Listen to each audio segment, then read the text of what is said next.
Hello guys, today I'm gonna show you how you can manage the memo mode in the Candy Dishwasher RapidO.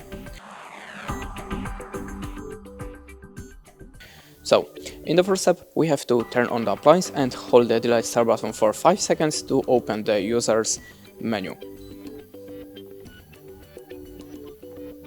Now the indicator shows lights up and we are in the user's menu. As you can see, we can manage the water harness, so we are in the settings. Now, if you want to manage the memo mode, click on the delete start button, and if the indicators is lights up, that means the memo mode is activated and you're gonna choose the last use cycle automatically. If you want to switch off the memo mode, click on this button again. If the indicator is turned off, the memory mode is deactivated, and now just turn off your appliance to save the settings. That's it. Thanks for watching. Leave us a like or comment, and goodbye.